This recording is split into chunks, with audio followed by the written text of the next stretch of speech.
Good morning, everyone. Thank you so much for joining us. We're going to get started in just a minute.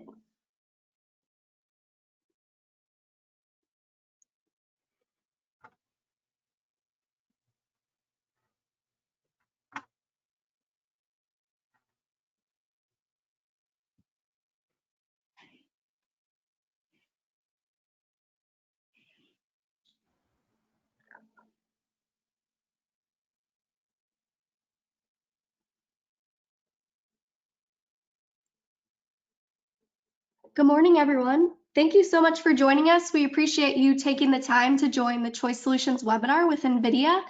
I'm Ellie Mansour. I'm the marketing manager here at Choice Solutions. I'm going to go ahead and introduce Dana Steinlage with Choice Solutions. Thank you, Dana. Great. Thank you, Ellie. And good morning, everybody. Thank you for taking time to join us today. My name is Dana Steinlage. I'm one of the partners on our team and co-lead up our sales organization. And just behalf on our team and our family here at Choice Solutions, just want to welcome you. Thank you for your time. And we look forward to an outstanding session today. So before we dive in and share with Scott Osborne, Shane Kleinert, and team on some of the content we have, we just want to share real briefly about our team, our company, for those of you who aren't too familiar with our team at Choice Solutions. So we've got about 65 team members on our team. And go next slide, please. Okay, and yeah, we've had the opportunity and pleasure to assist organizations across 34 different states and about 700 companies over the course of the last five years or so. Our team, we've had the opportunity to work within various industries. It could be healthcare, it could be energy, it could be professional services, transportation, manufacturing. So a wide range of industries and verticals that we've had the opportunity to assist in. And our organization has worked across whether it be mainly in the central U.S., but also a growing presence in the Southeast. But again, just due expertise and some of the relationships and care over time, assisted companies across 34 different states. So next slide, please. So I just want to share kind of the whys, why we're in business, or the things that really motivate us to engage and to help with you and your organizations and your teams. Everyone's looking to improve the user experience in the workplace, right? With the digital workspace, the digital workplace, and that's been, that's obviously been magnified here in 2020 with COVID. You've got a workforce that's more and more demanding, desiring to be productive and empowered, so they can have consistent, secure access to their work desktop, their work applications, their data from any device, anywhere, any location, and a very high speed experience. At the same time, as businesses, you've got desires and things you're looking to do, because you recognize the great technology experience is one part of the equation for employee engagement. So from a talent attraction and retention perspective, you're looking at technologies to invest in that help your workforce to be engaged and to be productive. And also too, as an IT organization, obviously security and control is paramount, for your team, for your organization. So that's the next slide, please. That kind of leads to, you're also in the midst of this transformation, this journey. Everyone's at some point in this where you're moving from maybe legacy environments that have proven out to be maybe too complex, too costly, too inflexible for your business, and you've been working towards transitions. You've been adopting SaaS applications. You've been leveraging the public cloud maybe for development and test, or offsite backup or disaster recovery purposes. And then you've also been exploring ways to simplify your traditional infrastructure investments and the workloads that make sense to be on-prem, whether it be leveraging kind of leading HCI platforms and technologies that are out there that are really simplifying what you do keep in your data center. So you're in the midst of this transformation to the cloud, and especially with this year, our team's been a part of a number of conversations where you're looking to, now you're even looking at things like desktops. You're needing to move your desktops potentially into public cloud services, and doing so at scale. And as you look at this, you're also uncovering like, hey, we've got these different applications in our business. These applications have high performing requirements and are a little bit different than the rest of them, or it could be through Windows 10. And you recognize the need that's from making sure you provide a very rich user experience, you're needing to look at maybe additional technologies. And that's kind of what we're going to dive into today around the DPU benefits of with NVIDIA, and we'll go through some other stuff on that transformation that you might be looking into, or your company might be wanting you to look into, on moving your desktops and applications more and more into potentially public cloud services, and/or we'll definitely answer questions around things that you can do on-prem as well. But that's kind of the journey that you're all on, the conversations we're hearing, and a little bit of why we want to have the conversation where Scott and Shane will share today with you. But our company at Choice, really, our goal, we want to help you adopt simpler, more secure IT environments from the data center and/or the cloud service all the way out to the endpoint. And we do this through simple cloud architectures, through providing secure digital workspaces, and helping you explore and adopt technologies that leverage and incorporate automation into your services as well. Next slide, please. So we do this through technology acquisition. We can do traditional. We have a lot of industry-leading partnerships, so we can assist you with understanding your business objectives, recommending optimal solutions for your organization, and traditional VAR, traditional hardware, software, cloud services, procurement and fulfillment. We can be that partner for you guys. But additionally, from a services side, we've got a growing managed services offering. So for some organizations, whether it be part or all, or somewhere in between, you might be looking for some help for the ongoing upkeep and the operations of some aspects of your IT environment. And we've got a growing presence there that we could potentially help and assist you. And then we've got an outstanding professional services organization in the areas where we're a good fit to come in and help with architecting out solutions like what we're going to talk about today, and deployment services, or coming into existing environments and doing health checks, things like that. So when you work with our team, I believe what you'll find, what sets us apart, and this only comes through actual efforts and your experiences, but I believe first and foremost, you're going to find a team that cares. And when we're engaged with you, our team, the team you're working with, we care about the investments you're making through us. We care about your success with those technologies. I think you also find that in the areas that we're a good fit, we have some of the top in-house technical expertise to be of service and to help be that partner for you guys.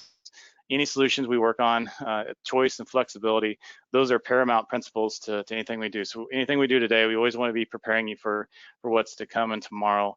It's all about doing the right thing. That's from our CEO down, always doing the right thing in service to others. And we're a stable company, and I think you'll find that when we're engaged in something, we'll be there from the beginning, but also we'll be there throughout the journey of that technology investment. So that's just a little bit about us. We want to really get into today and introduce to you guys Shane Kleinert and Scott Osborne. Both of them are senior solutions architects on our team. Both of them very well recognized in the end user computing industry, lead up regional groups for different users groups with Citrix and technologies like that, and have gained expertise and strong competencies in helping organizations, especially with high performing applications, and looking at those for either on-prem, or as you might be looking into cloud services, whether it be Microsoft Azure and other things, and how to be successful with that and deliver that rich user experience. So without any further ado, I want to introduce you guys Scott Osborne, Shane Kleinert, and they're going to run through the rest of the session this morning. Thanks again for joining us. Hey, thanks, Dana. Sweet. Glad to have everybody on. A lot of you know us. Just real quick before we introduce a little bit more of ourselves, is that here in a second we're going to have a poll. So make sure your phones are close to you, because it's going to be an interactive poll to answer those questions on your phone. So a couple other things. Q&A is going to be at the end. Anything that takes more than a few seconds we'll probably answer at the end, just to make sure we can get through everything. Kind of the flow here is that we're going to talk through kind of the importance of GPU, go through some of that, and then at the end we're actually going to test the live demo gods and see where we get. Now the other thing is the reality of COVID. You're going to hear background noise from me, unfortunately, because my kid is in kindergarten and she's learning behind me, so there's nothing I can do about that. So that's part of the fun here that all of us are living today. But I just wanted to mention that there might be some background noise on my side, but I can't kick my kindergartner out of the office here. So Yeah, so Scott Osborne, I'm a Citrix CTP. I'm also an Nutanix NTC. I've been a champion for a long time for Choice Solutions on the GPU side for NVIDIA. I've been working with that technology and NVIDIA in general for 3 to 5 years now, mainly focused on data center virtualization, EUC, obviously, for what we do. I also co-lead the Citrix, Omaha Citrix Metro user group, if you're involved in one of those, as well as the Nutanix user group for Nebraska. So I do a lot in the community and focused on that. So Shane? Hey everybody, Shane Kleinert here. Oz, thank you for the introduction. I'm here alone in the office, no kid behind me, and I don't have that hair anymore. I actually shaved my head, so part of the COVID transition, as Oz mentioned, he has his kid at home, and I have lost my hair, so pretty nuts. With that said, so I was Senior Solutions Architect for Choice Solutions. So probably focused out of the Southeast, regional lead for the Southeast, Citrix CTP as well, heavily focused on end user computing and have been for many years. So that's heavily focused on the Citrix side and kind of the whole stack that surrounds that, as well as through transition of what's been happening at Microsoft. Obviously, we're ramping up on the Windows Virtual Desktop side as well. So also lead the South Florida Citrix user group. So I co-lead that. And very community focused and spend a lot of time in the community and helping folks out. So looking forward to kicking things off. And Oz has been bringing me in under the GPU ring. He's been waving that flag for a long time. So he's finally wrangling me in there. So. Yeah, and with us we got Charlie from NVIDIA. So Charlie. Hi, my name's Charlie Huang. Thanks for having me, Shane and Scott. It's a pleasure to be here. I'm a senior product marketing manager focused on virtual GPUs. I'm based out of the NVIDIA headquarters in Santa Clara, California. It's a pleasure to be here, and I look forward to pitching, how GPUs play into Azure and Citrix and the hybrid cloud. Thanks, Charlie. So as I mentioned, have your phones ready because let me get this poll started here. We got a QR code here on the screen. You should be able to scan that. I'm going to do that right now myself. So pull out your favorite QR scanner app, whatever that may be. I'm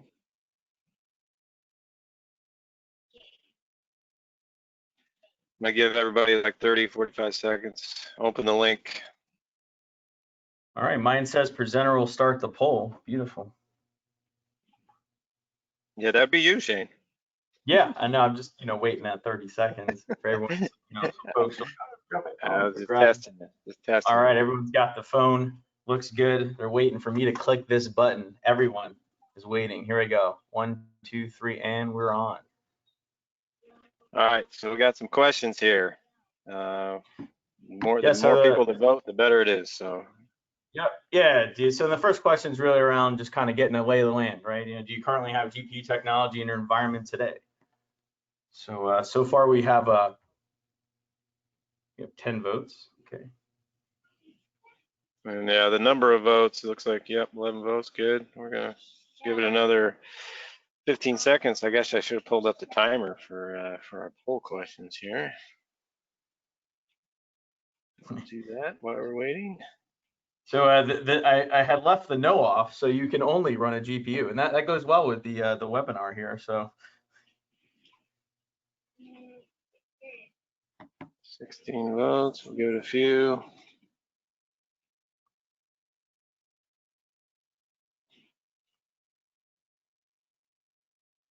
Which this is pretty much falls in line with what I was thinking it would, right? The on-prem NVIDIA capabilities, and we're going to kind of talk about that. It doesn't really matter where it is, you can still experience the power of GPU and NVIDIA. So, everybody is kind of dipping their toes a little bit into the cloud situation. Some weird reason since March, that's become pretty big. So the on-prem would probably be the biggest part of the poll here. So let's move to the next question. It looks like definitely on-prem won that. So that's good. Yeah, so does your organization have plans to move some or all of its desktops to cloud services?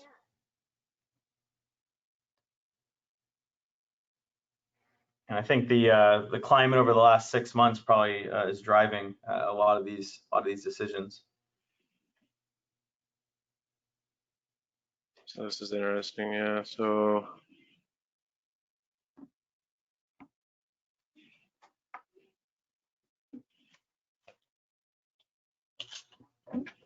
that's about half and half or nothing at this time with the other three, which have something to do with thinking about cloud. So, okay, move to the.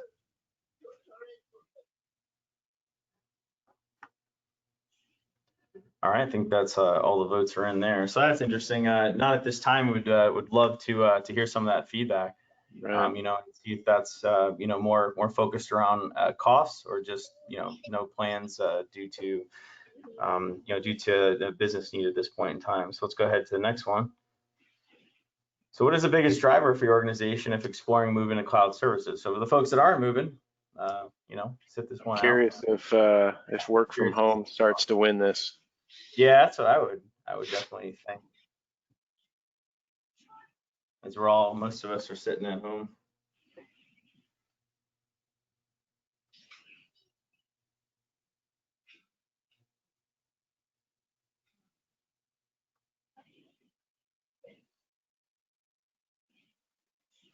Business continuity's got a big jump still. And that typically was always Work from home. If we would have taken this poll mid last year, work from home would have been probably about 1%. Yeah. Or 0. I just bumped it up. Oh, I gave myself away. Oh, that was you. Yeah. Yeah, I bumped it to 25. All right, cool. So yeah, so let's go ahead and move to the next one. So that's interesting. So what is the biggest area of Microsoft Windows Virtual Desktop or Citrix Virtual Apps and Desktop Service you'd like to better understand? So yeah, I'm really interested to see, and I feel like we're going to get a lot around the Windows 10 multi-session.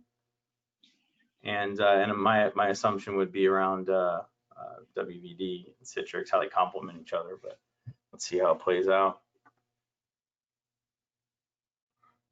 See, I'm glad glad we added in that all the above there. See, Yeah, that was a great addition to the poll. That was the last ad last night. The very last ad. I'm like, it could be all the above. We might as well add that in there. Yeah, I know. We would have lost. It would have scattered our results here. Nobody cares about licensing at this point. No, yeah, cost modeling and instance, nothing. Yeah, I think the messaging just around the inclusion of the Windows 10 multi-session, I think they've done a great job kind of explaining that, I think, over the last year at least. So maybe that's why kind of like, hey, it doesn't matter. So yeah, we'll definitely touch on through the course of the webinar, touch on some of the multi-session use cases and how they complement each other. So that's good to hear. Move on to the last one here. And does your organization have any kind of Azure footprint today? And then we're going to rock and roll, and Oz is going to take us through the NVIDIA journey here. Yeah.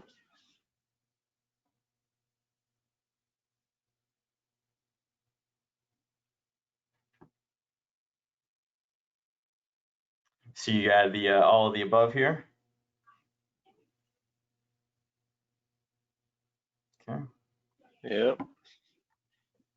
And it's good for the live poll results because then you guys can see kind of what other people are doing. And yeah, well, it's interesting too. I see a lot of dev tests, and I'm seeing that like that's kind of like the first area of transition, right?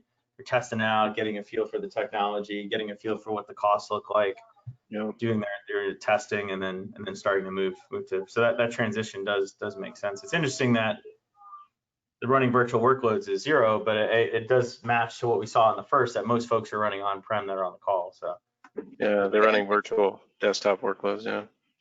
NVIDIA Awesome. gets a lot of folks testing on the cloud before they decide to make the investment on-prem. So that jives with what we see a lot as well.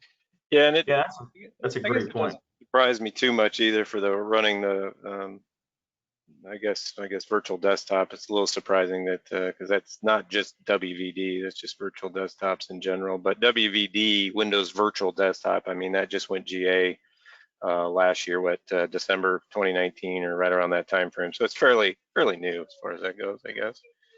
All right, cool. I guess we can move on. That's the poll. And stop the poll. So Awesome. just to kind of kick off, I just want to touch on briefly, because there's probably various understanding of GPU in general, right? So today we're focusing on GPU in the cloud, but GPU in general, as Choice Solutions, everything for us is, hybrid, so public cloud, private cloud, doesn't really matter. NVIDIA, you can experience the power of it anywhere. So just want to talk through, for those of you not familiar with really the changes involved when you add GPU, right? So you got on the left, you got CPU only, right? That's obvious what it looks like. And then you got on the right, where really what you're adding to the mix is you got NVIDIA with their various drivers and the licenses involved with that. And then you got the virtual GPU itself, and you got what you call the GPU manager that sits on the host and gives every VM a slice of that direct access to the GPU, right? So 5-10 years ago or whatever, it's been a while. It was so costly. You had to do a lot of one-to-one with the GPU. That's no longer the case today, right? So virtual GPU, or being able to slice up the GPU, has really allowed us today to make this possible, right? So it's feasible today, and what I've always said in my own personal opinion is that GPU, we're going to have this small percentage where I'm going to talk to the use cases of task workers that'll maybe never need the GPU piece of it, right? But everybody else is going to start to more move and gravitate towards having a GPU powered desktop, only because it's kind of like the conversation where we went from one monitor to multiple monitors for people, for employees. Now, if we had to go back to one monitor, I can't imagine the uproar and rioting that would be on our hands at that point. So it's going to be similar once I put people on a GPU desktop, trying to get them go back to a non-GPU enabled desktop, especially if they're doing streaming video and some of those kind of things, it's not good. So anyway, that's kind of what the GPU gives you and the pieces there involved. And then it's really just about enabling the workforce for different reasons, right? I mean, it obviously graphical demands, Win 10 in general, you've heard it. Everything uses more GPU, tries to use more GPU, right? All browsers try to use it. All phone conferencing, UCS type situations will try to use GPU.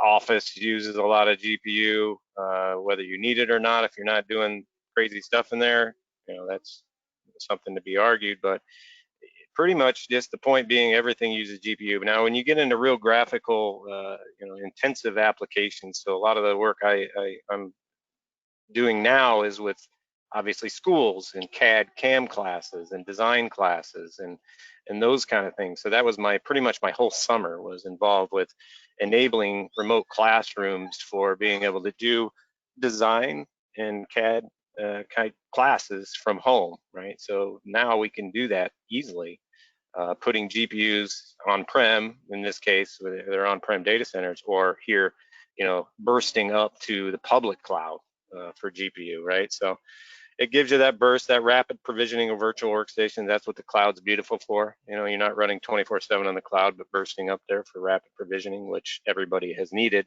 That's what it gives you, right? So just kind of want to talk through, when we're thinking about GPUs, it's really there's multiple components that go into it. So, and this is no different whether you're on-prem or cloud. You basically got the type of card, which then gives you different GPU processing power behind it, right? So that's your cores. So you got when you're sizing out, or when we're going into designs and we're sizing out, trying to figure out what the workload's going to use, kind of like when you're sizing out for compute system, RAM, processing power, and those kind of things. It's the same conversation where you want to make sure, a lot of times your ceiling then is GPU power. So you got your cores, whether it's your tensor cores, CUDA cores, and I'm not going to go all the way deep into that. Tensor cores are the newer with performance improvements over the CUDA cores. So those are the newer cards where you see the tensor cores, but that's your GPU processing power. And then you got the other big thing is your frame buffer, which is your GPU memory, right? So you know, when you're picking an N-series instance in Azure or whatnot, you have to think about the amount of frame buffer each user is going to use. So you got to size that appropriately, whether it's multi-session or single session Win10. And then that gives you how many people you can get on an instance, and kind of, you know, obviously helps you figure out the cost of what you're going to be, your cloud spend is going to be. Because I'll tell you right now, you know, running GPU enabled instances in Azure or the public cloud in general, it's expensive.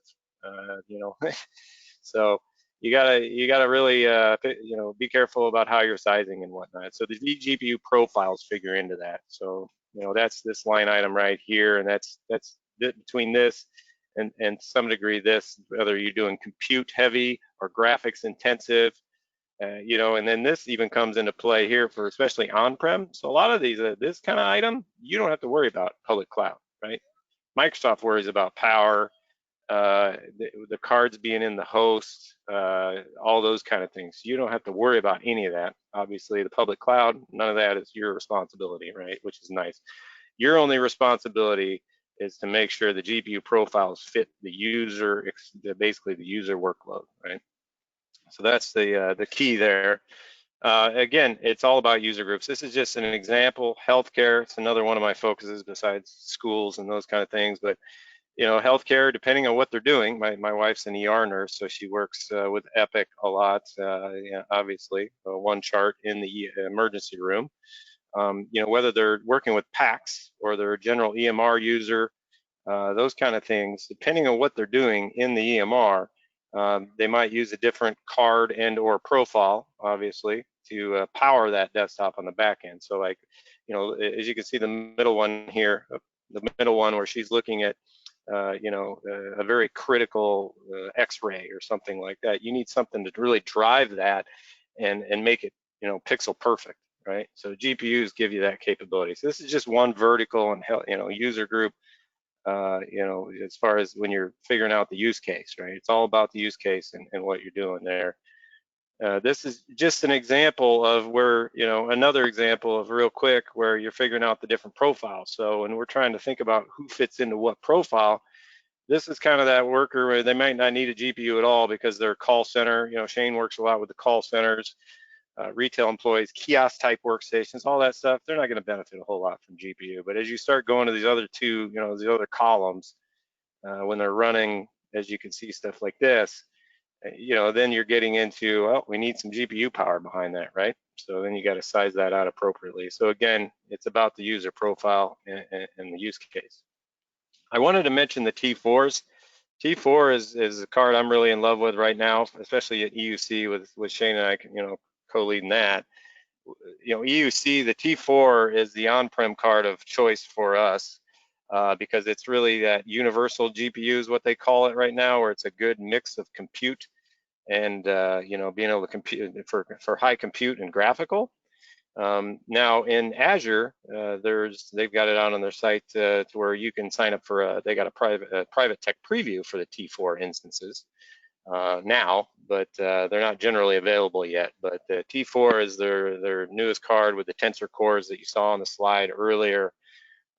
It's just an awesome card, lower power. Again, you don't have to care about power in the public cloud. On-prem, if you got hybrid, you do have to care about those things, so you can get more of them in a host and those kind of things. But then, you know, with any card, as you can see right here, you got how much memory, you know, and then the cores, like I mentioned. And, you know, when you're picking the N-series instance or whatever instance it is in Azure, you know, it tells you exactly how much they're going to give you for that instance. So they're slicing it up, and then they're, you know, giving you that card and a piece of that card for the virtual GPU side of things with whatever instance that you're paying for. So, and then the other thing I'm going to talk to a little bit later is the decode, encode capabilities and all those types of things that you got to think about too, right? So again, it's GPU everywhere. You know, today we're focused on the cloud, far right there. Whether it's data center, cloud, physical, it doesn't really matter. You know, NVIDIA rules the world here. So, as we all know, some items to note real quick. So here, you know, these are just some areas I just want to touch on, right? So policies are important. You got some screenshots here to the right, but you know, from the top down, I'm going to go over these real quick. Hard enforcement on HA, that's on-prem. Again, you don't have to worry about that. For public cloud Azure, they're dealing with the licensing servers for NVIDIA. They're dealing with all that, right? So you don't have to worry about HA licensing servers, infrastructure behind that. You know, it's all on Microsoft. NV Inc, which is NV encoding, offload to the card, or decoding NVDEC to the card. You know, that right there, that helps you with density if you have the capability to use that, depending on the card capabilities, because it can reduce CPU reduction by, as you can see, 20% or more. So that's what that really helps out on, is offloading that from the CPU to the GPU. Now, vMotion is another thing that basically is there for ESXi anymore. Nutanix HV, for those customers, if any are, you know, on here, that I assume there are, that are using HV, that's coming very, very soon. But that's a huge thing, fairly recent, I don't know, 12, 18 months, whatever, to where previously you had to shut stuff down before you could live migrate or whatever if it has a GPU attached to it. And then, you know, from Citrix perspective, you know, you have to install, you got to have your GPU there, you got to install the NVIDIA display drivers, and then you do the VDA afterwards, because now there's no HDX 3D Pro where you have to tell it. Basically, it detects it. So to detect it, it has to be there already. Also, NVIDIA is seeing, you know, I've talked to them about where UDP, which EDT in Citrix world, is really helping out with that latency factor, where, you know, GPU doesn't necessarily fix everything, you know, with those kind of things. So UDP being able to use that, and we're going to talk to that a little bit. We're not going to go in the differences of RDP and HDX and all that, but one of them is, you know, we're not going to go heavy in there, but one of them obviously is that WVD, Windows Virtual Desktop, does not have UDP today through RD Gateway. So, you know, Citrix does have the capability to use EDT and UDP for that. And then GPU modes, you can do compute heavy, graphics. Some of the cards, you got to switch it from compute to graphics from the factory and the older ones. And then just to end it, you know, policies, endpoints, bandwidth, all that matters, right? So the policies over here, just some screenshots of what you got to set on the server side. And then, you know, on the endpoint policy, there's stuff that you can set for the workspace app if you're using Citrix on the endpoint side, as well as the RDP side, to basically offload some of that to your endpoint. If you have a GPU on your endpoint, be able to make use of that, right? So everything matters when you're talking GPU. So you basically got a few talking points or a few things to think about when you're getting into that. So some of the things we're going to talk through real quick when we go through our quick lab at the end is you're going to see us using various tools to show the GPU being used, because one of the unfortunate things is GPU going through a GoToWebinar or a Zoom or whatever is you can't show the audience how beautiful it is. So you guys, you're going through a double hop to see it, so you're not going to experience the full realization of how good it looks, right? So we have tools that we pull up to be able to show you know, the data of, you know, and talk to what we're seeing. This is kind of the tools that you use for sizing, or kind of, you know, showing and seeing if it's really working and those kind of things, right? So some of the tools on the left here, on the right here, one that you won't see, but, you know, Director for Citrix has some rudimentary, basically what you can get out of Task Manager built in. That's the screenshot on the right for Director. If you've seen that for GPU, it'll show you what Task Manager shows you in Win 10 for what it's doing. And then NVIDIA's got their own tool built in. It'll show you per process. It's the NVIDIA SMI tool that will show those kind of things. So real quick, I had mentioned it before, how helping out on density and CPU usage. So you can always take advantage of GPU. This is more about trying to offload more from the CPU to the GPU, and if the card supports it, right? So that really helps density-wise if the card does support it. So you got just an example here, because I can't fit it all. And the link here has the whole gamut of NVIDIA cards and what supports what for the different encoding mechanisms. So if you've ever looked at YouTube Stats for Nerds, which will show you, you'll see that they encode stuff, especially 4K content above, with VP9 or AV1, AVC1, which is H.264. H.265 now, which I'm, you know, doing from my workstation through Citrix. Now the up and coming, you know, the next one's H.266. It's all about the compression, right? When you're talking about those, what they're really talking about is compressing it down further for mobile phones, those kind of things, right? So think Silicon Valley. If you've ever watched that on HBO, it's all about compressing that down even further and making it, more fluid for mobile devices, those kind of devices over 4G, 5G, those kind of things, right? So all this matters from a card perspective. Now, with that, I'm gonna let Charlie talk a little bit about the cards and what we're doing today with Azure. Yeah, thanks, Scott. I'm just going to talk a little bit about the offerings that are on Azure and just some tests that we've done on Azure with Windows Virtual Desktop and in particular Windows 10 multi-session.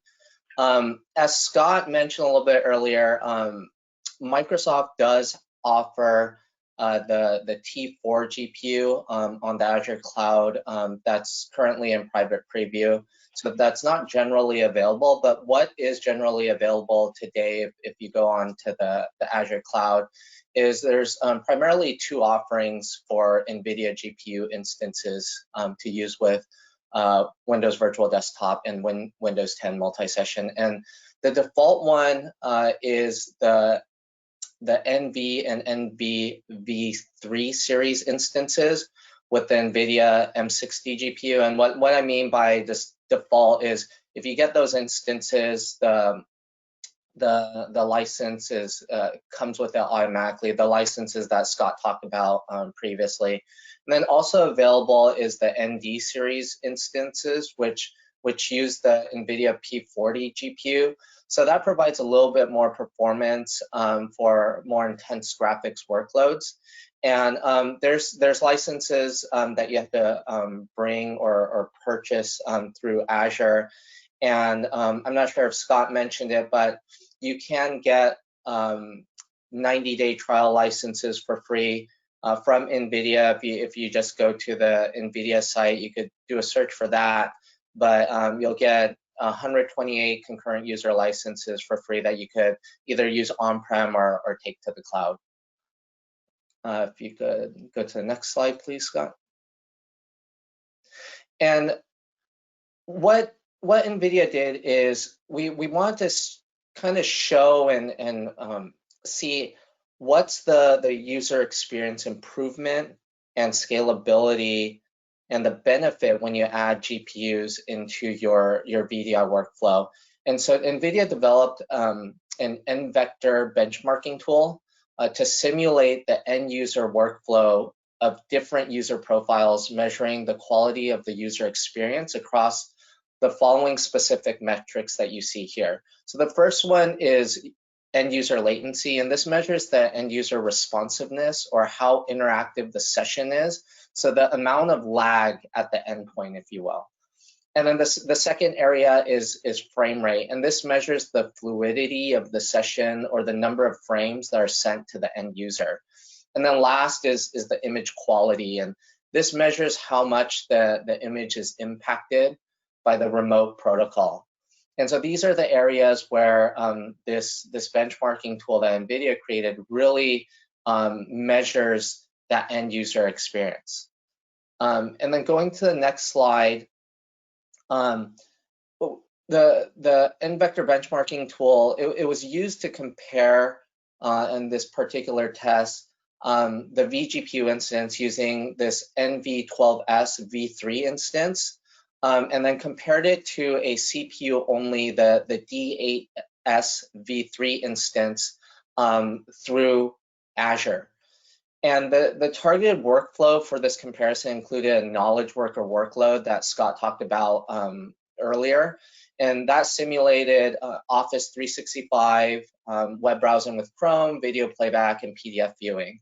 And then based on the N-vector benchmark, you could see that in the chart on the left side, you could put twice the number of users when you're using the NV GPU instance versus on the CPU only instance with the D8 V3 instance, you're only able to get 8 sessions going at a time while maintaining just about that same user experience. So you could see that you could add more users just adding that GPU instance, and that saved an overall like about 18% of the CPU utilization. So then that frees up the CPU for just the CPU specific workloads that don't require any like graphics or media. And then if you look at the charts on the right, you can see that the user experience metrics also showed that while still maintaining low end user latency, you could obtain twice the number of frames in a vGPU instance compared to a CPU only instance. So using this N-vector benchmarking tool, you can see that the end user experience metrics demonstrated how GPU-enabled Windows Virtual Desktop instances running Windows 10 multi-session, it provides a better user experience than if you're just running that same VDI with just the CPU. And if you like to see a complete set of tests that we ran, including media, additional media like YouTube, WebGL, video conferencing and collaboration, you could check out the link below where we did a full write-up on our full test. And so I'll throw it back to you, Scott. Thanks, Charlie. Yeah, and this is a great slide because Shane and I were talking through, do we try to show a non-GPU powered instance versus it's, kind of tricky. But what he's really showing here, and the two things to hit on, obviously CPU utilization. This figures into density, right? So this is all about, obviously very important for public cloud, is the density that you can get on an instance, right? Because that adds up quickly for when you're paying Microsoft. So this is about the density, the NVINC, NVDEC capabilities, and those kind of things. All that figures into that. And then you got on the right, as he mentioned, frame rate. Obviously, frame rate, if you're a gamer, it's all about user experience, right? So frame rate, those kind of things, how it looks and feels, the fluidity, all of that from a user experience perspective is very important. So that's a great slide to show, non-GPU versus a GPU powered desktop. So yeah, so I'm gonna let Shane talk a little bit about kind of our labs and our lab and our tools today and what we're using. So. All right, cool. Yeah, thanks, Oz, and thanks, Charlie. It's always nice to see those benchmarks. And like Oz had mentioned, we had kind of debated back and forth, like, should we show side by side, and it just doesn't do it justice, right? Because of like the double hop and seeing it through the GoToWebinar session. Obviously, you could see it on tools where you look at like less CPU utilization and things like that. But and if anyone's interested, we could do some testing with you. But I think the big takeaway from that testing that Charlie showed as well is, and to mention, is it's important to test with your own environment, your own applications as well, right? So those are, and I think so that's something that we can assist with if that's something that you're looking to do. We work with a load testing tool, so similar to Log and VSI, we have a tool that we use which will allow you to test with your custom workloads. So you can actually use the tools that we're going to mention here to help from a sizing perspective to understand the actual utilization, but actually have the user go through a real workflow of rendering what they're working on or using that specific application. So with that said, we're going to kind of talk for a minute or two just on the lab so you can kind of understand the tooling behind what we put together. So we have kind of two environments. We set it up with CVAD, so Citrix Virtual Apps and Desktop Service, because it was about minimal infrastructure. So we basically, all we required, we had basically from an Azure perspective, we had Azure East and Azure Central. We had two regions set up, two Azure AD tenants, a few different subscriptions because we had kind of our credits that we had, as well as like, pay as you go. And that's something, as we talk about the high demand over, because of the climate we're in over the last 6 months, the GPU virtual machines are in high demand. And so when you have kind of the, as a partner, we get it's like $150 or $200 credits, whatever it is, a month. It's very limited, to be able to use those for those specific N series instances. So that's why we had a few different subscriptions to kind of explain that. On the CVAD side, it was basically a VDA, 2006 VDA gateway service, Citrix Cloud connectors, because that's all we required, right? And that's what's nice about the Citrix Cloud, is very minimal infrastructure. VDA is just a Windows 10 2006 or 2004 multi-session desktop with the, and we'll talk about the instance here in a second. We had basically VNet peering, VNet gateway, et cetera. So basically VPN gateway to ensure that our two regions were communicating successfully. NVIDIA N series, we're using the M60 cards. So between those two instances, the difference is basically vCPU and memory allocation, but the GPU is the same underneath. WVD is a spring release and the latest remote desktop client. So that's a different client than the traditional RDP client. Same underpinnings, but essentially the actual client is very different to access the WVD experience. We're using Azure Files to basically store the FSLogix profile. So if you're not familiar with FSLogix, it's definitely time to be, especially since Microsoft acquired them a while ago. So that's something that we're using there from the WVD side. And then we had just traditional Active Directory for this scenario. So some of the tooling, and Oz is actually going to show it. So instead of me talking through bullet points, he's going to actually show kind of an actual, walk through these tools. But we have you'll see a Chrome extension that he'll show, which basically allow you to kind of enable and disable codecs on the fly to allow you to, perform proper testing when testing through the browser. So that's kind of a cool Chrome extension, or Edge as well, because they handle the same extensions.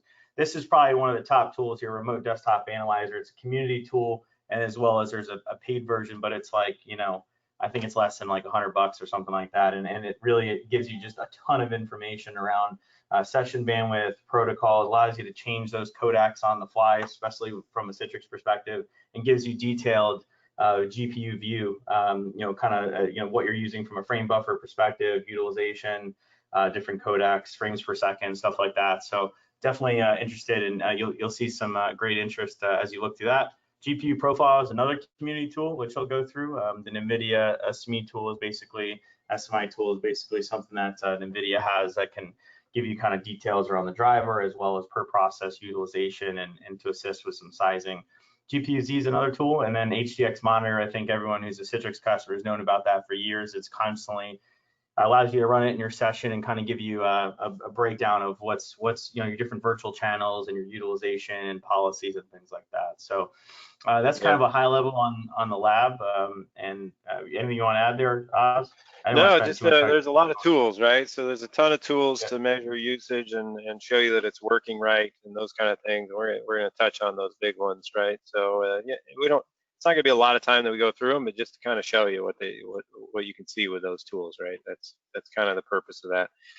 So yeah, and then the other thing, just quick mention the spring release. Obviously, that branding wise, there's all these things change overnight, but just FYI, that's now the true Windows Virtual Desktop is the spring release, right? They changed it. The old fall release one is the WVD Classic or whatever. So I still go by. The spring release is the latest. That's what they now call Windows Virtual Desktop from the Microsoft side. The other one's Classic, so on and so forth. And just another little caveat on that.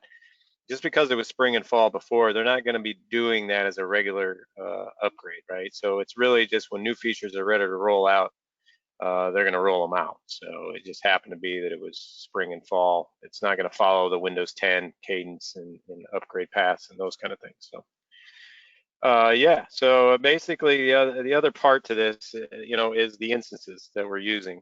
So Charlie touched on this, whatnot, but we have two different instances. So part of this is because Shane was lucky and fortunate enough in his subscription to be able to use the NV6 promo in his subscription. So we were able to use the NV6. Both of these are powered by M60.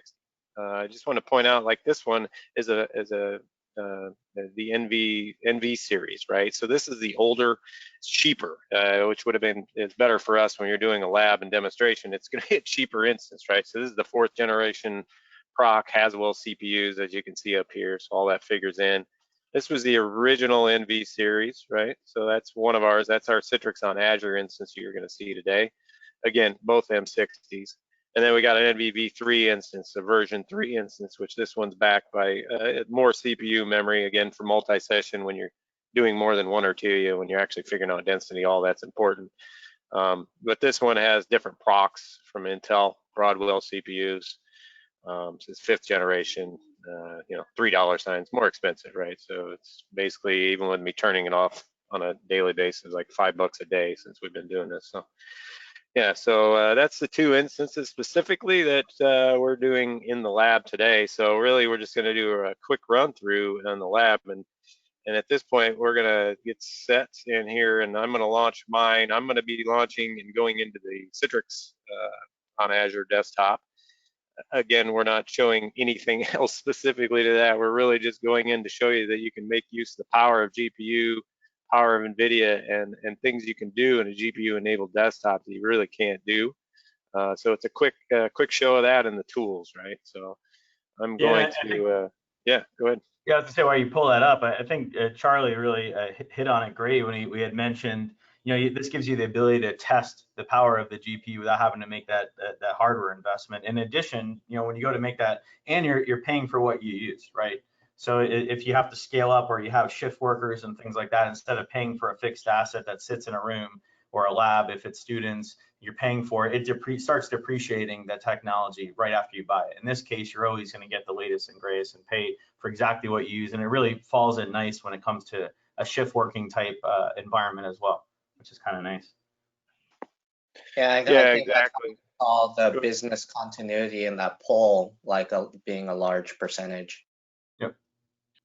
Yeah, so obviously right now what you're seeing is the Citrix one. So this is the NVV3 or no, the NVV6 one that I talked about before. And real quick, I've got policies. We talked about policies before. Citrix has a status indicator, quick indicator down here that's can tell you some basic stats. What you'll see is a video codec. I have it turned on my workspace app on my side. So where I'm using actually H.265, which is more compression, to be able to do more capability as far as how much I think it can compress down 50% further than H.264. So it tells you that some basic stats, right? So HCX 3D Pro is technically enabled, build to lossless, policies here. So this is the Citrix status indicator. You got the NVIDIA piece here. You also have NVIDIA control panel. Which you can, once you install the drivers and everything, you're going to be able to see some basic stuff here with the NVIDIA control panel, right? So, some of the basic things and tools just to kind of go through. The first thing I'm going to kick off here, we talked about is the remote display analyzer, right? So I'm going to kick that off, third-party independent tool, some from friends of ours that manage, maintain, and built this tool and have given us license. But what it's going to give us is really some critical stats on what's going on here, right? So it's going to show, let me minimize some of this stuff. It's going to show, as you can see, what GPU you're using, the amount of memory, primary scale. I'm not going to go through all this, but it's going to show you everything you need to know, and it's going to show you in real time the GPU utilization, frames per second, bandwidth used, all this good stuff, right? So this stuff is very critical when you're looking at how you're actually using the GPU, right? So I'm going to go into just some WebGL. We got quite a few things here. The first one I will pull up is UX cars, if you like cars. I'm just going to go into this real quick. So these are some of the real good testing things. And from my side of things, what I'm experiencing is the fluidity on this is just, it's as good, if not almost is better than my local laptop. So I'm able to flip this around. And what you'll see down in the bottom right-hand corner as I'm flipping this around, look at my frames per second is 60 and beyond in there. So Citrix, one of the minor differences you'll see is Citrix is frames per second, or my maximum 60. So you'll get 60, a little bit above. From a Citrix perspective, WVD, you're going to see 30, 35. That's about what you're capped at with RDP right now today, right? You would also, if you were looking at this closely, you would see a little lower bandwidth usage from a Citrix perspective than what you're going to see from a RDP perspective, right? So you would see some overall lower bandwidth usage as well. It tells you we're using TCP in this instance today. We didn't get UDP set up. But yeah, these are various things that you can really see the frames per second here at 60. For me, this thing is just flowing as fluid as it possibly can. You can see our GPU utilization is really good here. That means it's doing really well using that. Frames per second is high. Another one that I really like to do is this FishGL one. This one's kind of cool if you like aquariums too. Takes you inside the aquarium, right? So you can go here. We can change the amount of fish in the aquarium. All this fun stuff. We can go inside the aquarium. But it's just amazing the experience that I'm getting from an end user. My user experience here is like, it's incredible. Like, it's just as fluid as it is on my laptop, if not better. Yeah, and what's interesting too, your latency from an ICA perspective, right, going through the gateway service is like 60 milliseconds, right? I saw it burst up to 150, and me too as well. When I'm using it, I mean, it's like you're sitting there right in front of you. So looking at it from a webinar perspective, you do see a little bit of lag, but it's not like that. And we'd be happy to do like a one-on-one. If you are interested in seeing it, we have it set up. We can do a one-on-one with you and kind of get you in. You can take a look at it live and see it and feel it yourself. Yeah, so here, if getting into productivity apps, ArcGIS has one that we can explore. We can actually build out the city. So some of my customers use ArcGIS for mapping out things, right? So street view, all this stuff when you're mapping out whatever vertical you're in. I can hone in on all this stuff, and really this thing is just amazing for me to be able to do whatever I need to go around and make my way around the city and map stuff out, and this is so fluid, it's just crazy, right? So for me, there's just no delay. I can do everything I want to do, zooming in, zooming out. It's just incredible what you get here. So that's, just to show you some productivity stuff or some fun stuff with the cars and the aquarium there, and what you get, right? So I'm gonna launch both of these here. As the more you launch, the more your GPU utilization is going to go up. That's those cores and the processing power, and then the frame buffer piece of this, is also how much memory you're using or whatnot. So that's right here, 14%. As you can see, that's pretty low, my GPU utilization. So one that's kind of fun, I was going to show real quick here, fun and creepy at the same time. I'm going to close out of my other window. So this here is, you're going to see this really just spike my GPU utilization, right? So I know we're coming close to the end of the hour here. So this one, if it loads, it's a heavy hitter. But this here is a computer design. So this is a computer face. This is not on my side, this looks like an actual creepy person looking at me.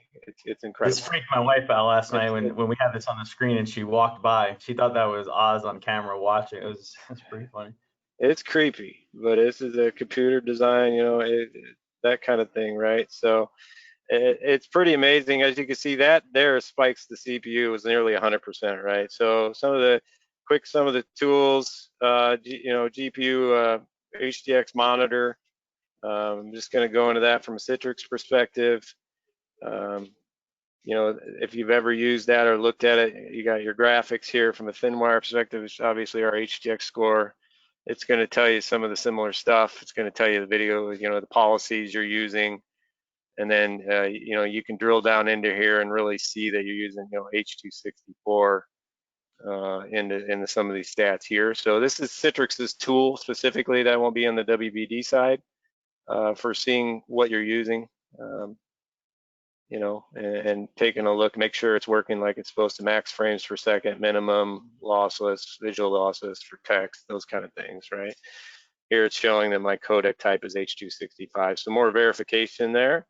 And like I said, the GPU profiler is more about sizing. So the nice part about this tool is I can come in here and I can actually tell it, I can have it start, and this is where you're sizing out. I can have somebody use what they use in their desktop on a daily basis, and then I can focus in. I can have the historical when I'm moving, when I'm actually doing stuff. How did my CPU and memory and all that behave? Cross-reference with the GPU percentage used in the frame buffer, and take a look and make sure that's within specs when we're designing it out, right? So the GPU profile is very important for basically helping us figure out how many we can get on a multi-session WinTen, right? So that's what this tool is really about, is helping us design that out. And then just real quick, the powers the GPU-Z from NVIDIA. It's going to give you a ton of down and dirty details about the card, temperature, DirectX, all this stuff. I'm not going to read it off, but really, it's going to give you more details than any of the other tools that you don't need all the time. But that's another NVIDIA tool there to be able to show you some of that. That's really from that perspective, from what I wanted to show. I'm going to have Shane really quick pull up the WVD experience. and then stream maybe a few seconds of a video or something. The tools are the same that you can use on both sides, right? So I am going to quickly. Yeah, go ahead and send that over. And if anyone has any questions, I know we're coming up on the hour, but if you have questions, you have a burning question you do want answered, please ask. Just pop that over, and we'd be happy to answer that for you. Let me go ahead and make sure I got the right monitor shared. Can you all see the screen? Yep. Okay, cool. So I already connected, just kind of save time here. So I'm actually connected in through the Windows remote desktop client. You can see some of the actual. This is a new feature. You can see some of the actual statistics of the connection. You can see it's TCP. There's no option for UDP today. You can see the available bandwidth that I have, and you can see the frame rate is just under 30 frames per second, and that's kind of where it's locked at. There's no ability today to go over that. So if you look at this time. And again, it's probably not going to do it justice. You can see some of the same tools running here. You can see the frame rate kind of keeping under that 30 milliseconds or the 30 frames per second. But I'll go ahead and just untick this for a second, see if you can hear it. The audio is probably not going to do great. I'll turn the audio off just because it's not going to. Yeah, the basic thing is that, you know, it's really hard for us to, you know, show the experience. But like when you're watching this at home, streaming video, for example, it is the same as you're doing it locally, right? So watching that high definition 4K video is no different. It's incredible. As Shane's wife said last night, it's like they were watching it on TV. Is what she said. So. Yeah, I mean, what you can see, as you said, Oz, I mean, if you go in and play it, you know, and like it's playing right now, I can right click and do the stats for nerds, and you can kind of see some of the stats. Why it doesn't look crystal clear right now, I mean, you can see it rocking and rolling here.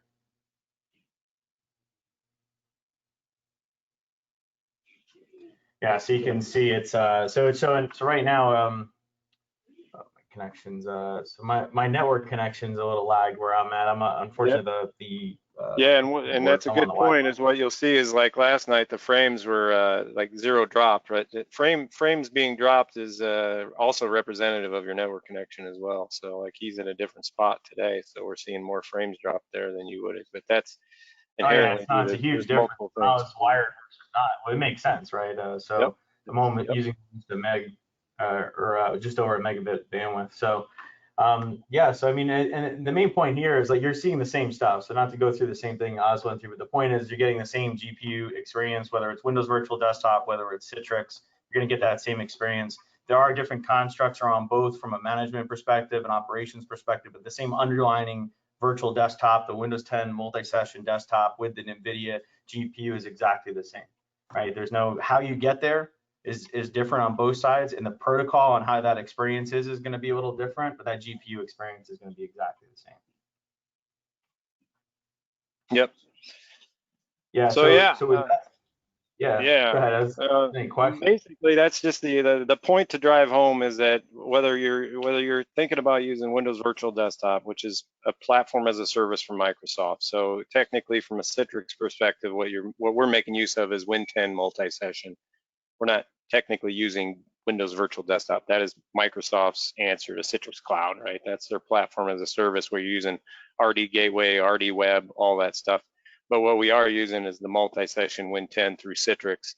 So we can use the Citrix tooling and be able to make it a lot easier from that perspective. But in the end, when it gets to that desktop, you got 2 different protocols, but we're still able to use the user experience, and the power of GPU is essentially the same outside of some of the little nuances between the 2 protocols. You can do it either way, right? So it's incredible what you can do, whether you're on-prem, cloud, whatnot. You know, from what I'm saying, like my M60 instance in Azure was better than some of the ones I've done on-prem. So it's pretty incredible what you can do from that standpoint. So I don't know if you had anything more, Shane, before we call to action. Yeah, it's just a question around ballpark on what it costs per month or per day. And we were looking at that yesterday. It depends on the individual series that you're running, and it depends on if you're bringing your own license, if you have the hybrid. So we couldn't give an exact cost off top. I don't know, Oz, if you have a cost off Yeah, top. so essentially, just for example, the instances, the V3 instance I was running, that cost me like $5 or $6 for, I don't know, 6-7 hours yesterday, right? So if you were running these 24/7, it'd get pretty expensive, right? It's a few $1,000s a month. For that one specifically. The Haswell based one is cheaper, a lot cheaper. I think that one was a promo rate. It was like $700 a month if it was 24/7. So if you're shutting stuff down, it's all about if you're doing reserved instances versus pay as you go. There's all kinds of factors to figure in for the cloud stuff. How many desktops you're doing reserved, pay as you go, how many are multi-session, how many do you have to use that are single session? All that's going to contribute to the cost. And then as Charlie mentioned, the GPU, the P40 that where you can bring your own license would be cheaper because you're bringing your own license, whereas the other ones, you're going to pay for the license no matter what to Microsoft, so it's just built-in price. Those instances are going to be more expensive in general, obviously, than any other non-GPU enabled instances. Correct. Yeah, and the other thing too is you can easily see the cost if you the Azure cost calculator is pretty incredible. So if you throw that NV12 V3 in there and you do 1 year reserved Azure hybrid benefit, it shows at $552 a month. But it all really depends on, and that's if you're using it for the full month, right? But that means you're reserving it. If you're doing it where you're not reserving it for the entire month and you're more shift based, you're gonna do a pay as you go, and that changes things depending on how many hours you're gonna run it. But if you ran it for the full month, that'd be $1,250, right? And this is straight from Azure. This is Azure pure raw compute cost. But you can play with your own scenarios, just going right to the Microsoft Azure cost calculator. Just go in there and click the N series, and you can kind of play around with like, okay, how many hours am I actually going to run this, right? Which region am I going to run it out of? And that all plays with the cost as well. Put that in the for everybody here. Was there any other questions? I'm not looking at that right now. Before we wrap up, and we got a call to action. Obviously, if you we got a poll at the end, correct, Ellie? Here we go. Yeah. So please answer this here. While you're answering that, Shane, was there any other questions? I'm not looking at that right now. Nope, right now it does not look like there are, I see a chat, I don't see any other questions, unless I'm missing the screen here. It does not look like there's any other questions that came in. Yeah, Ellie, was there any other questions that you might see that we don't see? I'm not sure I see the questions, so. Nope, no other questions. So just take a couple seconds to complete this poll, and then that will conclude it. But Oz and Shane, I'll have you guys wrap up. Yeah, really just thanks for being with us today and staying a few minutes over to talk, let us show you this and really show you the power of GPU. I'm really passionate about it. We're going to be doing more and more from a GPU respect, and Azure is going to be obviously in that mix for the foreseeable future for anything as COVID drags on. So thanks everybody for joining. Yeah, thank you. Appreciate everyone joining. And as I can tell you and tell everyone on the phone, you've definitely convinced me through this whole experience here. So you have an additional GPU fan. So yeah, we hope to spend time with you and hope that you reach out so we can show you what the experience works like firsthand and not through a double hop webinar. So cool. Yes. Take care, everybody, and stay safe. Thanks, everybody.